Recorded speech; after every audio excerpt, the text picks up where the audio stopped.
और क्या हालचाल आप सबके। आज हम चर्चा करेंगे एक ऐसे डरावने टॉपिक के ऊपर जो बच्चे और उनके रिश्तेदारों के बीच एक अटूट बंधन बनाने में 1500 साल से सेवा में है। रिजल्ट एक ऐसा डिजिटल प्राणी है जिसके घर आ जाने मात्र से वो ब्रीड भी तुम्हें याद करने लगती है जिसे खुद तुमने पिछले कई सालों से नग्न आंखों से नहीं देखा होगा।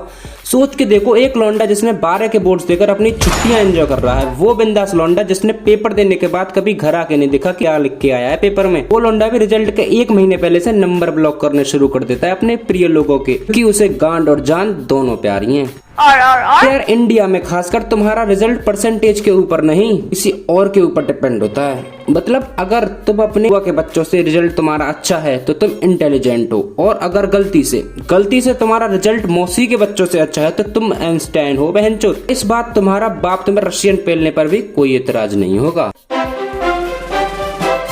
अब यार ये प्रजाति पैदा ही हम जैसे लोगों को हमेशा पढ़ाई में हमारी औकात दिखाने के लिए हुई है, क्योंकि तुम बेंचत कितना ही पढ़ लेना लेकिन तुम हमेशा मौसी की लड़की के नीचे ही रहोगे। और ऐसी ब्रीड हर किसी के कांटेक्ट में होती है जो रिजल्ट आने के बाद और तेजी से तुम्हारी इज्जत तुम्हारे ही घर में कतई मरे मुष्टे जितनी करवा देती है। क्योंकि बेंचत एक लौंडा जो पेपर भगवान के भरोसे देकर आए हो तो मुझसे क्या ही उम्मीद रख सकते हो। और एक और ये कजिन, ये खोपड़ी वाले चाहे कितना ही कम पढ़ लें लेकिन हमेशा घर वालों के मुंह से इनके लिए तारीफ ही निकलेगी और तुम्हारे लिए कतई वेराइटेड गालियां। और इस टाइम पीरियड पे ये भोसड़ी वाले घर वालों के इतने प्यारे हो जाते हैं मानो तुम तो 1 रुपए की चुट में निकले हो। तुम्हारी हर छोटी बात पर इनसे सीख लेने की तुम्हें सीख मिलेगी, फिर चाहे तुम कितने भी सही क्यों ना हो। परिवार की बातों में बदलाव। यार रिजल्ट एक ऐसा दिन है जो तुम्हारी इज्जत को सुबह के नुन्नू की तरह उठा सकता है, या फिर जो इज्जत तुम्हारे घर में कभी थी ही नहीं उसे जड़ से खत्म करवा सकता है। अगर रिजल्ट अच्छा तो तुम्हें मिलेगा आईफोन, अगर रिजल्ट खराब तो तुम्हें रेडमी के रिचार्ज के भी पैसे बंद। अगर रिजल्ट अच्छा तो तुम्हें मिलेगी मनपसंद बाइक, और अगर रिजल्ट खराब तो तुम्हें जबरन ऑटो चलाना पड़ेगा, #नो चॉइस। और यार रिजल्ट आने के बाद घर वालों की बातचीत में कतई तुम्हारे खिलाफ परिवर्तन आने लगता है। जहां पहले तुम पापा से प्रोटीन के पैसे मांगने में नहीं शर्माते थे, वहीं अब जिम की फीस तक मांगने में गांठ फटने लगेगी। और अगर गलती से तुम्हारे घर में कोई तुमसे बड़ा बहन भाई है तो भाई इस धरती से नष्ट होने की स्थिति में हो तुम, क्योंकि इस दिन की तुमसे ज्यादा चाहत उन्हें होती है। क्योंकि अगर रिजल्ट अच्छा आया तो सब में बटेंगे लड्डू, और अगर गलती से भी रिजल्ट बेकार आया तो डंडे बटेंगे, और ये डिश सिर्फ तुम्हारे लिए होती है। कूल फैमिली से यहाँ कोई ठंडे गरम की नहीं, बल्कि तुम्हारा रिजल्ट चाहे जैसा भी हो तुम्हारे घर वालों को कोई आपत्ति नहीं है तुमसे। और यार ऐसा ज्यादातर वही होता है या तो जहाँ पैसा अनलिमिटेड हो या फिर संतान लिमिटेड हो, मेरा मतलब इकलौता लौंडा।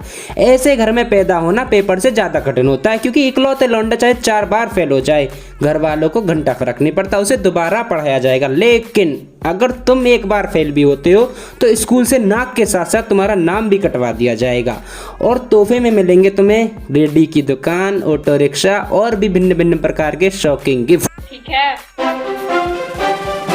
रिश्तेदार एक ऐसी प्रजाति जिसे चाहे अपने बच्चे के बारे में नोड़ा कुछ ना पता हो लेकिन तुम्हारे बारे में जानने के लिए हमेशा चाहत रहती है। इनका खुद का बेटा चाहे पनवाड़ी का बेस्ट फ्रेंड हो, चाहे सुट्टाबाज हो, लेकिन अगर तुम गलती से भी बाहर कोल्ड ड्रिंक पीते दिखे तो बहनचोद केमिस्ट्री से लेकर बायो तक सब पेल देंगे। चाहे खुद की बेटी कॉलेज के पीछे सुट्टा फूके, उससे इन्हें कोई लेना देना नहीं है। अगर तुम फ्रेंड के साथ दिखे तो शादी बहन। और रिजल्ट के टाइम पर यह ब्रीड को ज्यादा ही एक्टिव मोड में आ जाती है। जो रिश्तेदार तुम्हें 6-6 महीने में कॉल करते थे वो भी अब हर हफ्ते फोन करके हेलो बेटा रिजल्ट आया कि नहीं पूछ के तुम्हारी गांड में शोर कर देते हैं। अरे बहनचोद, मेरी पढ़ाई, मेरा रिजल्ट, मेरा फ्यूचर तू के लिए। और यार दुनिया में 2 चीजें बिल्कुल फ्री मिलेंगी, मैगी के साथ मसाला और रिश्तेदारों के साथ ज्ञान। ये खोपड़ी वाले तुम्हारे घर आकर तुम्हारे बाप के आगे तुम्हारी लेनी शुरू कर देते हैं। हाँ तो बेटा 9 कटे वाला था क्या बेटा? अगर तुमने मना किया तो इज्जत खराब, और अगर गलती से तुमने जोश में आकर हाँ कर दिया तो और इज्जत खराब, क्योंकि बहन जो तुम 9 का टेबल से ना के उड़ रहे हो। एक लौंडा करे तो करे क्या, बेकार है भैया, मैं तो टूट गया।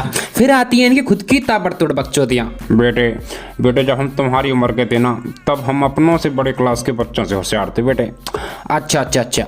और तो और बेटे हम तुम्हारी उम्र पे 150 किलोमीटर पैदल चल के स्कूल जाया करते थे। अच्छा हैं? भैंचोद फेंकने की भी सीमा होती है, तू उससे ऊपर फेंक रहा है। तू चाहे 150 किलोमीटर जा, चाहे 1500 किलोमीटर जा, मुझे क्यों बता रहा है अपना स्ट्रगल? इतना ज्ञान अपने बच्चों पे पेल दिया होता तो आज तुम्हारा लौंडा टपरी पे ना सुट्टा फूकता। भैंचोद ज्ञान फेंक रहा है खाम खा का।